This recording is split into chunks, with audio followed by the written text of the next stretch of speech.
അജാനൂർ പഞ്ചായത്ത് 20-ാം ward League committee Muslim ലീഗിന്റെ 78-ാം സ്ഥാപക ദിനം ആചരിച്ചു.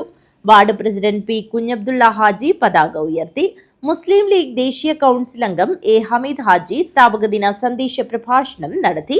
സ്ഥാപക ദിനം മാർച്ച് 10 1948 മാർച്ച് 10 മദിരാശിയിലെ രാജാജി ഹാളിൽ വെച്ച് ഖായിദെ മില്ലത്ത് മുഹമ്മദ് ഇസ്മായിൽ സാഹിബ് രൂപം നൽകിയ മുസ്ലിം ലീഗ്, ആ മുസ്ലിം ലീഗ് മഹാനായ സയ്യിദ് അബ്ദുറഹ്മാൻ ബാഫക്കി തങ്ങളിലൂടെ, മുഹമ്മദ് ഷിഹാബ് തങ്ങളിലൂടെ, CH മുഹമ്മദ് ഖായി സാഹിബിലൂടെ അങ്ങനെ മാറി മാറി ഹൈദരി ഷിഹാബ് തങ്ങൾ അടക്കമുള്ള നേതാക്കന്മാർ ഇപ്പോൾ സാദിഖ് ഷിഹാബ് തങ്ങൾ പിടിക്കുന്ന ഹരിത പതാകക്കോ മുസ്ലിം ലീഗ് നയത്തിലൊരു മാറ്റമില്ല.